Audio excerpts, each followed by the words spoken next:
Good morning students, this is Rajpal in front of you. 9th class में हैं हम और 9th क्लास केमिस्ट्री है। लास्ट वीडियो का एक टाइटल बोला जाएगा पहले, उसके बाद बात करेंगे। गाइस, लास्ट वीडियो में हमने बोला J Thomson's model of an atom. हमारे पास J Thomson's model of an atom आया, वहाँ पर बार बार बोला गया J Thomson's explain that each and every atom is spherical. दूसरी बात बोली गई कि there are the positive and negative charge which are present on the same surface. और राइटर बार बार एक चीज के ऊपर रुका हुआ है। जे थॉम्सन्स मॉडल में कहा गया था कि seeds are embedded inside the watermelon. इसी चीज ने सबसे बड़ी मुसीबत खड़ी करी थी। हमें साफ साफ बोला गया था seeds are embedded inside the watermelon. तरबूज के अंदर बीज अंदर धसे हुए हैं। It means positive and negative charge may be exist at any place inside the atom। इसका मतलब एटम में किसी भी जगह पर पॉजिटिव और नेगेटिव चार्ज मिल सकते हैं। और लास्ट में हमने बोल दिया कि actually the J Thomson's model was discard there because how it can be possible positive and negative charge are present on the same surface. यहाँ तक अब बात करेंगे आगे। उसके बाद हमने एक नेक्स्ट डायग्राम दिया। उस नेक्स्ट डायग्राम के अंदर हमें सिखाया गया कि whenever the writer do their alpha particles या spread their alpha particles on the gold foil, 1 marks का एक क्वेश्चन बनता है कि रदरफोर्ड ने अपना एक्सपेरिमेंट कंप्लीट करने के लिए कौन से एलिमेंट को यूज किया, तो आएगा गोल्ड एलिमेंट को। गोल्ड फॉइल लेकर के गोल्ड फॉइल के ऊपर उन्होंने बात की। गाइस, गोल्ड फॉइल वाले एक्सपेरिमेंट का एक बेसिक स्ट्रक्चर्स ये भी दिखाते हैं कभी कभी, एंड दैट इज देयर। इस तरह से एक स्क्रीन लगा दी गई है और इस स्क्रीन के ऊपर, और ये वाली जो स्क्रीन सामने दिख रही है आपको, दैट इज ZNS स्क्रीन। ये हमारे पास जिंक सल्फाइड स्क्रीन है। कभी ये इधर प्रेजेंस देती है ग्रीन कलर से, कभी इधर and very good. That means जब भी कोई अल्फा पार्टिकल्स इस गोल्ड फॉइल के ऊपर टकराता है तो ये कभी इधर से ग्रीन कलर से फ्लोरेसेंट करती है, कभी यहाँ ग्रीन कलर से फ्लोरेसेंट करती है, और कभी इस जगह से ग्रीन कलर से फ्लोरेसेंट करती है।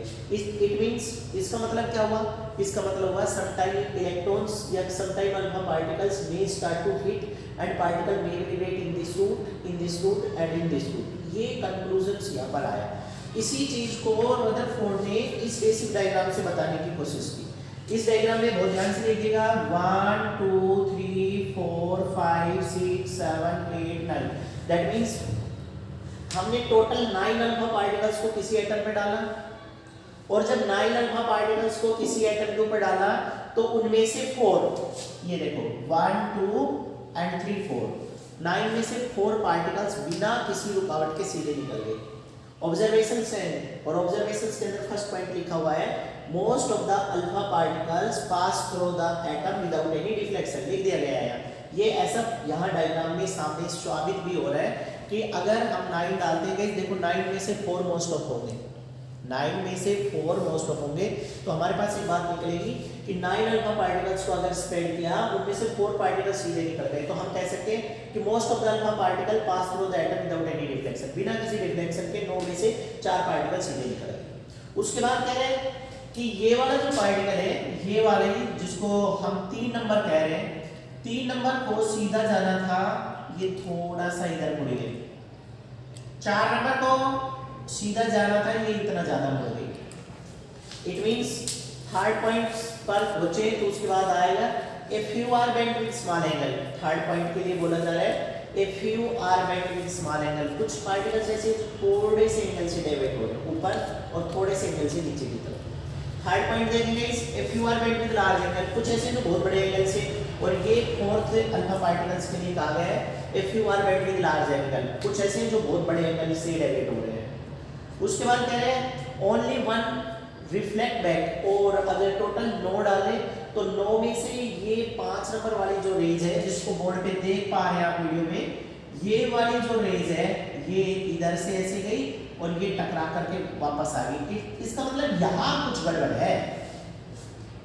कुछ भी समझने से पहले आप एक बात याद रखें, अल्फा पार्टिकल्स पर पॉजिटिव चार्ज हुआ करता है, और मैंने बोला था नेगेटिव, पॉजिटिव, अल्फा, बीटा, ये सब वेव्स हैं, रे के नाम से जानी जाती है, रेस। अब राइटर कहते हैं मोस्ट ऑफ द 4 पॉइंट याद रखने हैं। Most of the alpha particles pass through the atom without any deflection, बिना किसी रुकावट के सीधे निकल गए। दूसरा point, if you are bent with small angle, थोड़ी सी अल्फा ऐसी है जो थोड़े से एंगल पर बेंट होती है। तीसरा point, if you are bent with large angle, कुछ ऐसी है जो बहुत बड़े एंगल पर बेंट होती है। और फिर उसके बाद आते हैं ओनली ए वेरी फ्यू, यानी कि 1 आउट ऑफ द 10,000, कई बुक में तो ऐसा भी लिखता है 1 आउट ऑफ द 20,000, मतलब एक एटम के ऊपर अगर हम 10,000 अल्फा पार्टिकल्स डालें तो 10,000 में से एक पार्टिकल वापस आता है। 10,000 अगर डाली जाएगी तो 10,000 में से एक ही वापस जाएगा। तो गाइस ये 4 पॉइंट है हमारे पास Rutherford model of an atom के। दोबारा से सुनिएगा, पहला पॉइंट जो वीडियो से नजर आ रहा है वो है most of the alpha particle pass through the atom without any deflection, बिना किसी डिफ्लेक्शन के सीधे पास हो गए। दूसरा था if you are bent with small angle, कुछ थोड़े से एंगल से बेंट हुए हैं।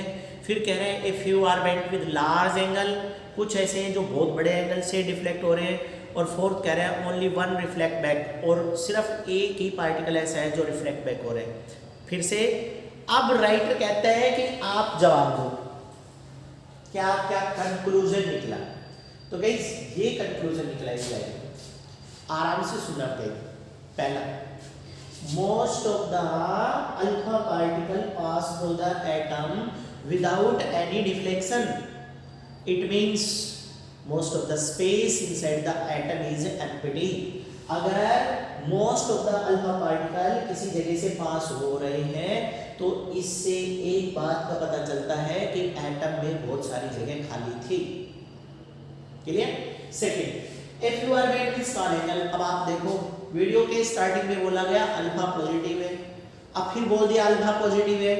जैसे अल्फा पॉजिटिव है और पॉजिटिव बेंट हो रही है, अल्फा पॉजिटिव है और पॉजिटिव बेंट हो रही है, तो हमें सिखाया गया था positive can be change their position only when another positive is comes in contact with it. सीधी सी बात है, पॉजिटिव तभी बेंट होगी जब कोई दूसरी पॉजिटिव उसके नजदीक आएगी। और यहाँ पर बोला गया है इफ यू आर बेंट, यानी कि कुछ अल्फा पार्टिकल्स बेंट हो गए, इसका मतलब these are those alpha which pass near the centre, ये सेंटर के नजदीक से पास हो रहे हैं। कंक्लूजन निकल रहा है it may chance that centre of the atom may have the positive charge, ऐसा संभव है कि एटम के सेंटर में पॉजिटिव चार्ज हो सकता है। फिर कह रहे हैं if you are bent with large angle, एक इफ यू ऐसी थी जो स्मॉल एंगल से बेंट हुई थी। फिर कह रहे हैं if you are bent with large angle, अब आप खुद देखिएगा, अगर सपोज टू बी ये पॉजिटिव चार्ज है और कोई पार्टिकल्स यहाँ से आकर के ऐसे बेंट हो रहे हैं, और दूसरे वाला अगर इससे और नीचे से यहाँ आएगा तो ऑब्वियसली इससे ज़्यादा बेंट होगा यहाँ, तो 4 नंबर में इसको बोलेंगे।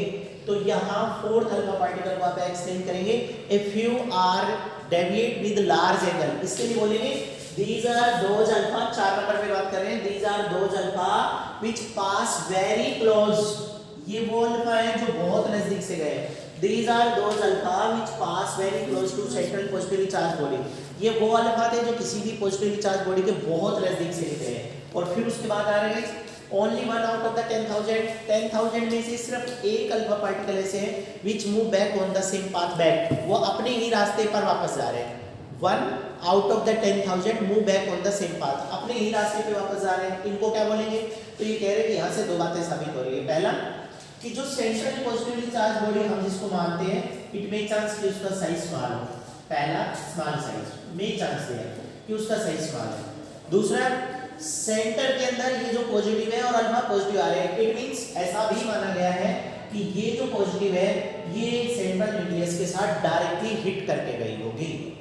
तेरा अर्थ कंक्लूजन एक बार दोबारा से सुनिएगा लास्ट में सारी चीजों को।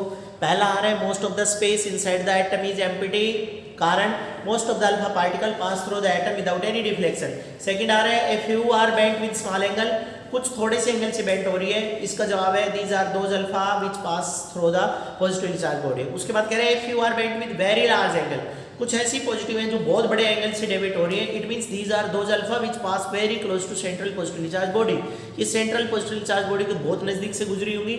और लास्ट में बोला गया है only 1 get be reflect back, it means यहाँ से 2 संभावना आ रही है। First the size of the nucleus is small, एक तो न्यूक्लियस का साइज छोटा हो सकता है, और second these are those alpha which directly hit the central positively charge nucleus. हो भी सकता है कि ये सेंट्रल पॉजिटिवली चार्ज न्यूक्लियस के डायरेक्ट जा करके टकराई हो। और लास्ट में हम एक रिप्रेजेंटेशन दे देते हैं according to representations of the Rutherford alpha scattering experiment. Rutherford alpha scattering experiment का अगर पूरा कंक्लूजन देखें तो हमारे पास एक कंक्लूजन निकला, it means there are central positively charged core situated inside the atom and all electrons will start to revolve around the nucleus in a definite circular path and they are called as orbit. हम उसको orbit भी मान लेंगे। It means each and every electrons would start to revolve in their particular cells or path, they are called as orbit, and in the center there are the nucleus is there. Thank you.